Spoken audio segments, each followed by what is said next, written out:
अस्सलामुअलैकुम वरहमतुल्लाहि वबरकातुहू। मैं मोहम्मद जाहिद इकबाल और आप देख रहे हैं उर्दू मीडियम स्टडी मटीरियल्स।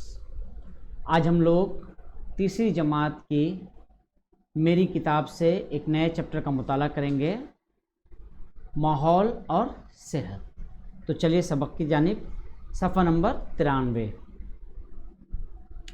तो सबक की तरफ जाते हुए आप लोगों से एक रिक्वेस्ट बस इतना है कि आपने अगर अब तक हमारे चैनल को सब्सक्राइब नहीं किया है तो जल्द अज जल्द हमारे चैनल को सब्सक्राइब कर लें ताकि बर वक्त आपको हमारी वीडियो मिल सकें।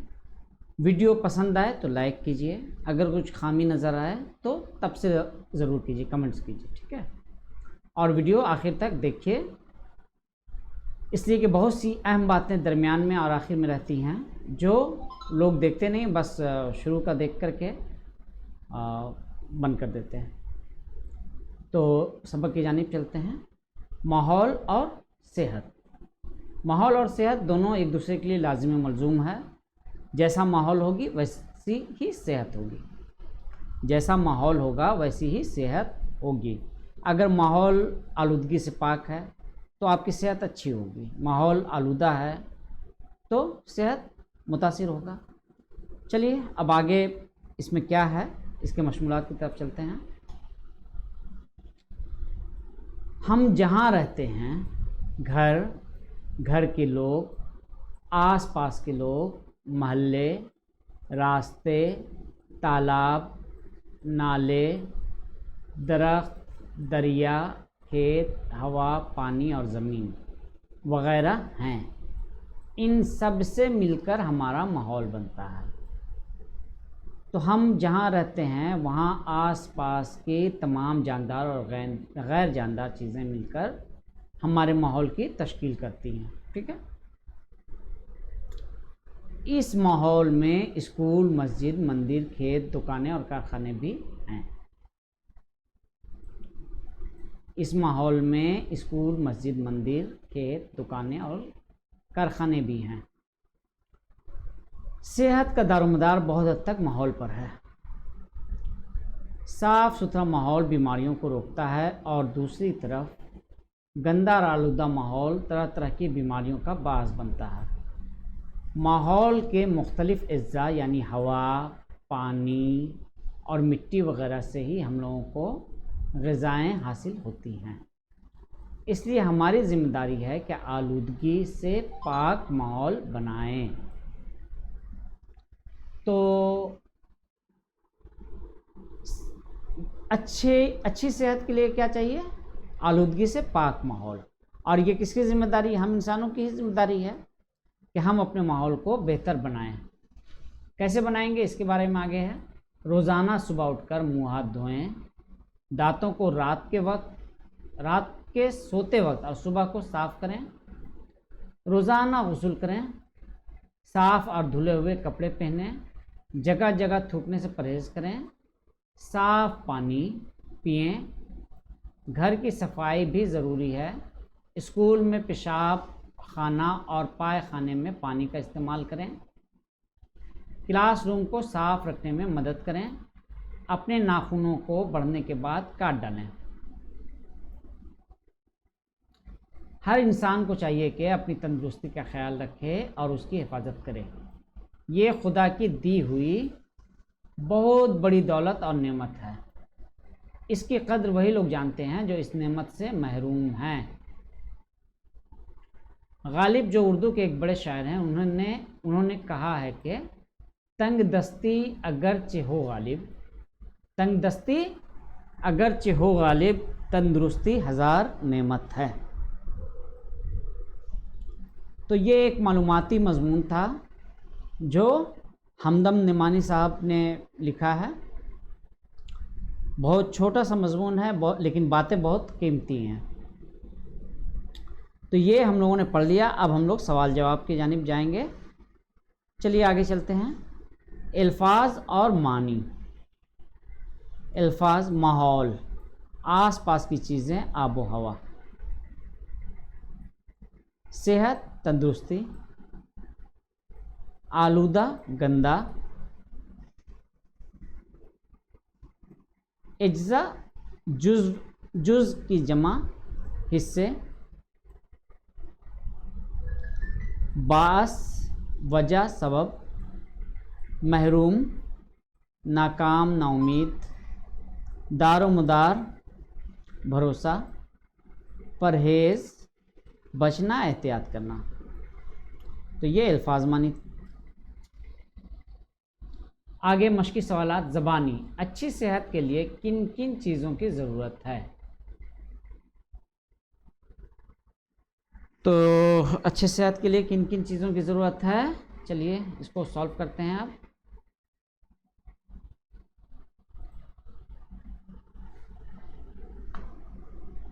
अच्छी सेहत के लिए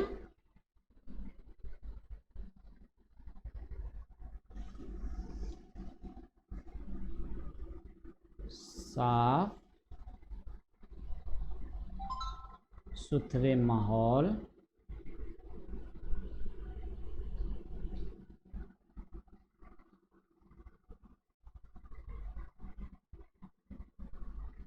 आलूदगी से पाक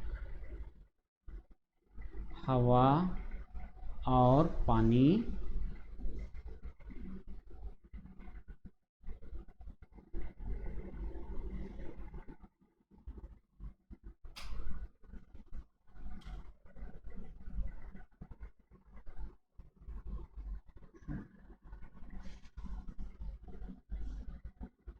सेहतमंद ग़िज़ा की ज़रूरत है। अच्छा, ये जो सवाल है अच्छी सेहत के लिए किन किन चीज़ों की ज़रूरत है, ये सवाल बहुत अहम सवाल है, ओपन एंडेड क्वेश्चन है। इसमें मुख्तलिफ़ तरह का जवाब आ सकता है बच्चों की तरफ से, एक जवाब ज़रूरी नहीं। हमने 3 जवाब यहाँ पे लिखा है। साफ़ सुथरे माहौल की ज़रूरत है, आलूदगी से पाक हवा की ज़रूरत है, आलूदगी से पाक पानी की ज़रूरत है, सेहतमंद ग़िज़ा की ज़रूरत है, सूरज की रोशनी की ज़रूरत है। इस तरह से और भी बहुत कुछ हो सकता है। तो इसमें कई एक जवाब आ सकते हैं। तो ये आपके टीचर क्या बताते हैं उस पर भी गौर कीजिएगा, और हमने जो बताया है उसको भी ध्यान में रखिएगा। अच्छा, आपको कैसा माहौल पसंद है? कैसा माहौल पसंद है? साफ़ सुथरा माहौल पसंद होगा ना, तो उसको हम लोग इस तरह से लिख सकते हैं कि साफ़ सुथरा माहौल भी लिख सकते हैं या आलूदगी से पाक माहौल भी लिख सकते हैं, दोनों बात लिख सकते हैं।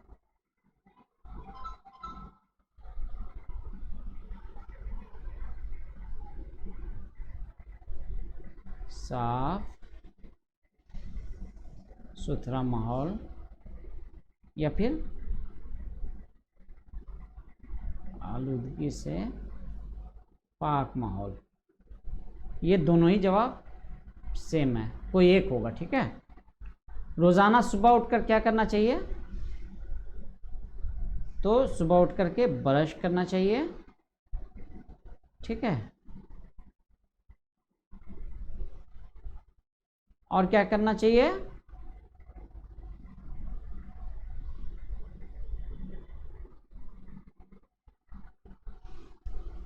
मुंह हाथ धोना या गुस्ल करना चाहिए। तो आपके बुक में इसको इस तरह से लिखा गया है कि पहले मुंह हाथ धोने का जिक्र है। हाँ, रोज़ाना सुबह उठकर मुंह हाथ धोएं, दांतों को रात के सोते वक्त और सुबह को साफ़ करें, रोज़ाना गुस्ल करें। ठीक है। तो हमने उसको ज़रा सा घुमा के लिखा है, बाद वाली चीज़ को ब्रश करना को पहले किया है, इससे कि हम लोग उठ करके पहले ब्रश ही करते हैं। मामूल यही है ना, सुबह उठते हैं, ब्रश करते हैं, फिर उसके बाद मुँह हाथ धोते हैं या गुस्ल कर लेते हैं। ठीक, तो आगे बात समझ में। दाल नंबर, आप अपने माहौल को किस तरह साफ़ सुथरा रख सकते हैं? तो आपके बुक में या चैप्टर में तस्करा है इसका कि किस तरह साफ़ सुथरा रख सकते हैं। तो उनमें से चंद एक बातें हम लिख देते हैं आपके लिए।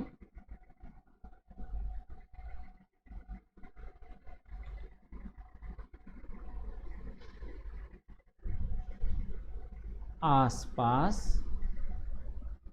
सफाई, आसपास की सफाई करके, एक हो गया।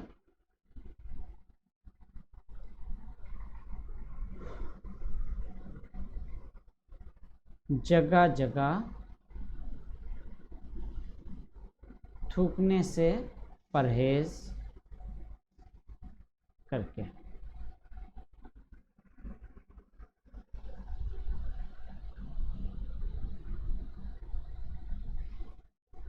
नाखूनों को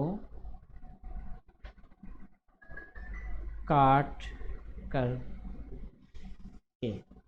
अच्छा, ये नाखूनों को काट करके आप भी माहौल का चूँकि हिस्सा है, इसलिए ये सही पॉइंट है, लेकिन अमूमी तौर पर देखा जाए तो ये अगर नहीं भी देते हैं तो आपका चल जाएगा। और क्या किया जा सकता है, देखते हैं आपके बुक में। हाँ, पेशाब खाने या पैखाने में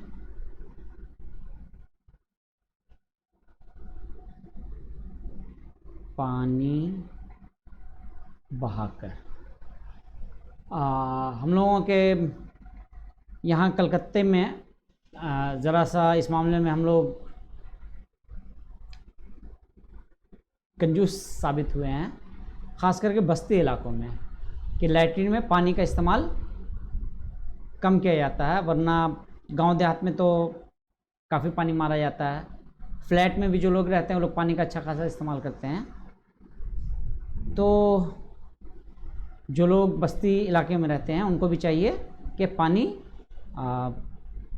जो ले जा रहे हैं उसके अलावा दोबारा जाकर के पानी ज़रूर मारें। ये उनकी सेहत के लिए बेहतर है और दूसरों की सेहत के लिए भी बेहतर होगा। ठीक है, तो ये सब ज़रूरी बातें थी जो आपको बताई गई। इसके अलावा और भी है कि कपड़ा धोया हुआ नहा धो करके रह करके, इस तरह से भी माहौल आपसे है। ठीक है, तो आप अपनी सफाई सुथराई के लिए जो कुछ कर रहे हैं वो सब कुछ माहौल के हक में बेहतर है। ठीक है, अब सवाल उठता है कि माहौल से आप क्या समझते हैं। तहरीरी, ये जो जवाब हुआ ये जवाब तो इधर का है। ठीक है, माहौल से आप क्या समझते हैं। हमारे आसपास के जानदार और बेजान चीज़ों से माहौल की तश्कील होती है।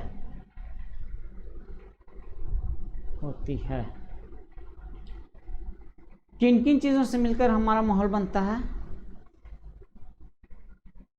इंसान के अलावा चरिंद परिंद, पेड़ पौधे, नदी,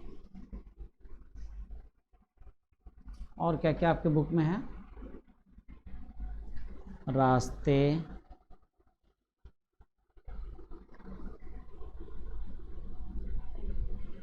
नदी, रास्ते,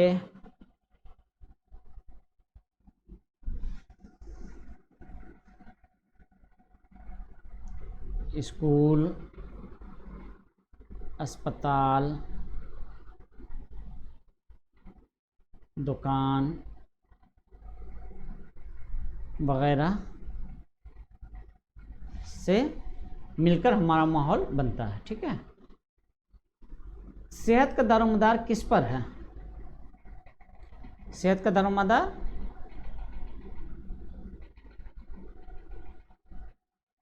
बहुत हद तक माहौल पर है। ये जो जुमला है बहुत हद तक माहौल पर है, बहुत मुहताज जुमला है और इससे बेहतर जवाब नहीं हो सकता। अगर माहौल अच्छा है तो अच्छी सेहत, माहौल अच्छा नहीं है तो फिर सेहत मुतासिर होगा। तंदुरुस्ती किसकी दी हुई नेमत है? तंदुरुस्ती खुदा की दी हुई बड़ी दौलत और नेमत है। तंदुरुस्ती किसकी दी हुई नेमत है? खुदा की दी हुई नेमत है। ठीक है, चलिए आगे चलते हैं। नीचे दिए गए लफ्ज़ों से खाली जगहों को पुर कीजिए। सेहत का दारोमदार बहुत हद तक किस पर है? माहौल पर। जी, तो यहाँ माहौल लिखेंगे हम लोग। आगे, साफ सुथरा माहौल बीमारियों को रोकता है।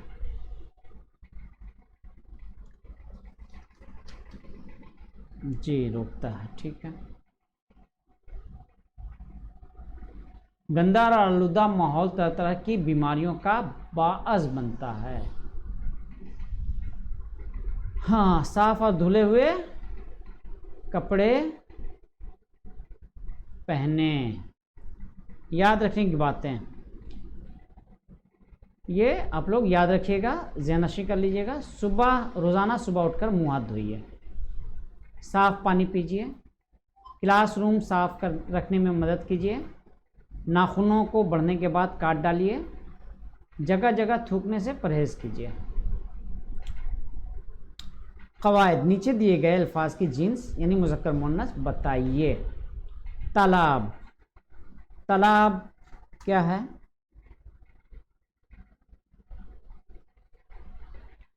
तालाब बड़ा है। मस्जिद, मस्जिद मुअन्नस है। सेहत, हमारी सेहत, सेहत भी मुअन्नस है। मिट्टी, चलिए, हवा, ग़िज़ा और तंदुरुस्ती मुअन्नस है। इधर तालाब, तालाब के बाद पानी, पानी मुज़क्कर है। कारखाना,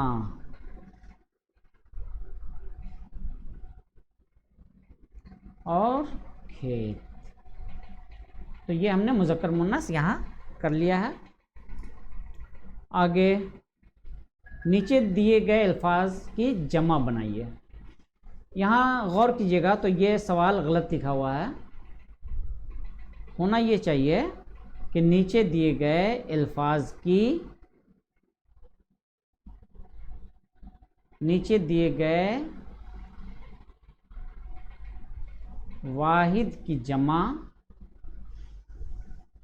और जमा से वाहिद बनाइए। ठीक है, ये होना चाहिए, इसलिए कि यहाँ जमा के सीगे भी हैं और वाहिद भी है। ठीक है, तो देखिए वाहिद क्या है उसको लिखते हैं। जो वाहिद है उसको हम लोग जमा बनाएंगे। ग़िज़ा, तो जमा क्या होगा? ग़िज़ाओं, ग़िज़ाएँ। कारखाने, कारखाने जमा है। वाहिद क्या होगा? कारखाना। दांतों भी जमा है, क्या होगा? दांत। मस्जिद जमा होगा? मस्जिदों। रास्ते जमा होगा? रास्ता। स्कूल जमा होगा? स्कूलों। कपड़े जमा है, क्या होगा यहाँ? कपड़ा। ठीक है, अब सवाल है, आप जहाँ रहते हैं उसके आसपास के चीज़ों के, आसपास की चीज़ों के नाम लिखिए। तो हम लोग जहाँ रहते हैं वहाँ कौन रहता है? इंसान, पेड़ पौधे, जानवर, पहाड़, नदी, खेत, स्कूल, अस्पताल, डाकखाना, इंसानों में भी बहुत से हमारे मददगार हैं, जैसे डॉक्टर, टीचर,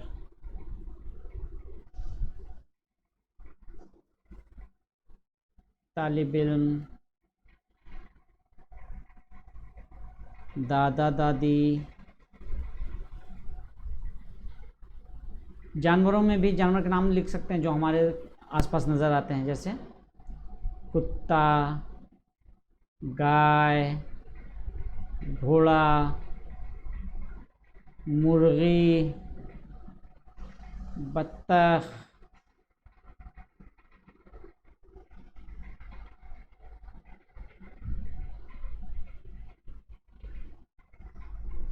मकानात। तो ये सारी चीज़ें हमने लिख दी हैं। इसको अलग अलग कैटेगरी के हिसाब से भी आप लिख सकते थे कि जानदार में क्या क्या है, बेजान में क्या क्या है, या पेड़ पौधे में क्या क्या नज़र आते हैं, इमली का पेड़, अमरूद का पेड़, आम का पेड़, है ना। तो बहरहाल हमारे आसपास में जो चीज़ें हैं नज़र आती हैं उनका नाम हमने लिख दिया है। तरतीब से नहीं है, अलग अलग है। तो आपके टीचर अगर आपको कहेंगे तरतीब से लिखने तो तरतीब से भी लिख सकते हैं आप। तो ये आपको यहाँ पे जो कुछ बताया जा रहा है इसका मतलब ये नहीं है कि आप स्कूल की पढ़ाई पर ध्यान नहीं दें। स्कूल की पढ़ाई पर ज़रूर ध्यान दें। आपके टीचर क्या इंस्ट्रक्शन दे रहे हैं उसको समझने की ज़रूर कोशिश कीजिएगा, इसलिए कि वो आपको आपकी सही रहनुमाई वही करेंगे। और हमने जो कमी रह जाती है उसको पूरा करने के लिए ये सिलसिला शुरू किया है। तो ज़रूर स्कूल के काम पर ध्यान दीजिए। उस्ताद या उस्तानी साहिबा क्या बता रही हैं उसको बगौर सुनिए, उस पर अमल करने की कोशिश कीजिए, ठीक है। तो ये हमारा कराया हुआ जो है वो फ़ायदा देगा, ठीक है। और अगर आप लोगों को इससे कुछ फ़ायदा हुआ तो हम अल्लाह के शुक्रगुज़ार होंगे कि हमारी मेहनत करामत हुई, ठीक है। इसी के साथ इजाज़त लेते हैं, फिर मिलते हैं एक नई वीडियो के साथ बहुत जल्द इंशाअल्लाह। अस्सलामु अलैकुम वरहमतुल्लाह वबरकातुहू।